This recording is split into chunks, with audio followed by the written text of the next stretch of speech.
Laidą remia Fakto Auto, naujausi Hyundai crossoveriai, įvairūs modeliai kiekvieno skoniui. Laidą pristato Hado Red Boost, tepalai jūsų automobiliui.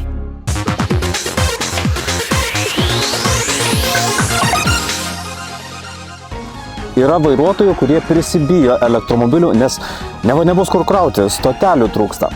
Tai buvo tiesa prieš kelis metus, tačiau dabar operatoriai pasistengė, kad viešai prieinamų laidų šalyje būtų daugiau negu benzino ir dyzelino pistoletų degalinėse. Tad dabar su infrastruktūra problemų nėra. Kita vertus, žmonės turintys elektromobilius žino, kad tos viešos infrastruktūros nelabai reikia, tik tolimuose kelionėse. Kam važiuoti į stotelę, jei kiekvieną rytą galite turėti pilną bateriją? Įkrovimo infrastruktūrą galima susikurti namuose. Čia elektra yra pigesnė negu greito įkrovimo stotelėse, o jeigu jūs gaminate savo, tai ir visai nemokama. Stoteles galima įrengti ir darbe. Vienintelis klausimas, kaip susikurti geriausią infrastruktūrą. Štai čia turime 3 skirtingas stoteles ir specialistą. Tai kuri iš jų yra geriausia? Visos stotelės yra geros, tačiau jos ne visą laiką visiems yra tinkamos. Priklauso nuo kelių tokių dalykų, kaip infrastruktūra, elektromobilis, ir poreikis. Rinkoje yra daugybė įvairiausių stotelių, tad jas reikėtų rinktis pagal savo poreikius. Žinoma, kokį elektromobilį turim, žinome, kaip jisai kraunasi, kokiu galingumu. Mes turime atsižvelgti savo infrastruktūrą, namų, tai yra įvado gale, skydo dydis ir visi kiti, ir tada jau sekančių, kur mes norime montuoti tą stotelį. Privačiam name dažniausiai įvadas būna garaže ar ne, namo pašonėje kažkur tais, bet jeigu daugiabutį paimsime, jo parkingas gali siekti ir kelius šimtus metrų kabelio vedimo darbų, ar ne? Specialisto teigimu, kiekviena stotelė yra skirtinga todėl, nes skirtingais būdais sprendžia skirtingas problemas. Turim 8 kW įvadas nuosavas namas ir turim saulės elektrinę.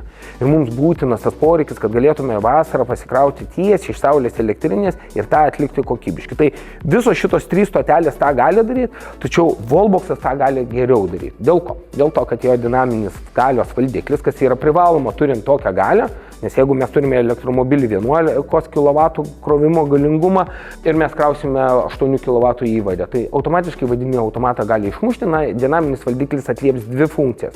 Valdys galią ir galim bus krauti iš saulės elektrinės. Tai Wallbox'o programėlė sprendžia labai paprastus dalykus. Wallbox'o programėlė yra labai paprasta naudotis, labai tiksliai krauna iš saulės elektrinės, tai reiškia, mes dieną generuojam, saulės elektrinė generuoja X galę, 7-10 kW, mes lygiai taip galim tiesiai dinamiškai nusiųsti elektromobiliui ir visiškai žalia energija pasikrauti nemokamai savo elektromobilį ir kelionė gali būti 0.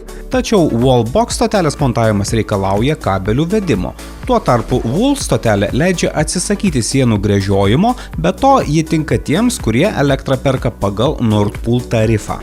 Jinai seka Nord Pool'ą kas 15 minučių ir mums sudeda grafiką. Pavyzdžiui, mes paliekame 11 val. Vakaro krautis, pasakom stotelį, kad mums automobilį paruoškia iki 7 ryto ar 7:30, jinai randa pigiausias kainas ir sudeda tada tuo laiku, kada reikia krauti ir parašo, kiek maždaug tai net kainuos, tas krovimas.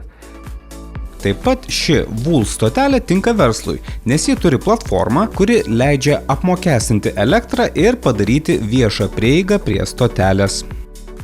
PVZ, jeigu aš turiu individualią veiklą, įmonę, aš galiu pasistatyti savo parkingo vietoje ir jeigu tos parkingo vietos nenaudoju, aš galiu apmokestinti tą stotelę ir mano kaimynai gali atvažiuoti krautis už pinigus. Lygiai taip pat mes galime ir iš saulės elektrinės krautis ir dinamiškai ją valdyti. Tačiau jinai turi dar vieną dalyką, kada mes neturim labai daug galios, bet mums yra didesnis poreikis stotelių. Pavyzdžiui, mes turime ant stovo 2 stoteles, bet gal mes turim tokius 2 stovus su 2 stotelėm ir mes turim nedidelę galią.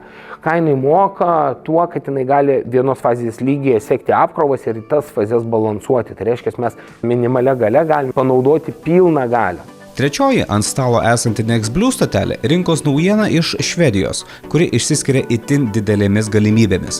Moka sekti Nord Pool kainas, gali įkrauti elektromobilį dinamiškai tik saulės energiją. Ką jinai sprendžia vartotojų, jeigu mums reikėtų PVZ atvykti ir montuoti tą naują stotelę. Tai jinai turi 2 funkcijas, kurios išsisprendžia praktiškai konkuruojant su kitais gamintojais. Vienas tai yra, jinai turi radijo signalų valdomą dinaminį ryšį. Jeigu mums yra problema atsivesti komunikacinį kabelį, ar mums reikia nuo kažkurio kito skydo pasijungti, mes galim dinaminį sumontuoti pagrindiniam skydę ant įvado, kad jį matuotų, o jau stotelę galim kitur ir jos radio ryšių kalbasi.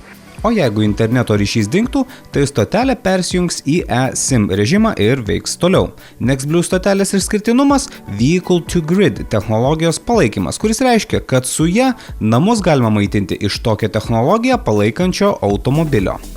Jeigu stotelė statoma kitiems prieinamoje vietoje, vertėtų atkreipti dėmesį, ar ji turi AirFit skaitytuvą, kuris leidžia apriboti prieigą prie stotelės, kad įsikrauti galėtų tik tie, kurie turi magnetuką. Norint išsirinkti tinkamiausią stotelę savo už optimaliausią kainą, reikia atsakyti į itin daug klausimų. Geras santechnikas nebus gero elektriko, ar ne? Na, kaip pavyzdys, yra profesionalai, yra įmonės, kurios užsiema būtent elektromobilių krovimo stotelių montavimu, jie gali padėti apsispręsti, kuris yra gaminys puikiai tinkamas. Labai rekomenduočiau neturėti visiškai kiniškų produktų, ar ne, kurie yra nesertifikuoti, dėl priežasties paprastos, ar tai blogo jungimo, ar tai gaisro, kas tikrai būtų nemalonu, ar ne. Tai rekomenduoju pirmiausia pradėti nuo to, kad pasikreipti į specialistus.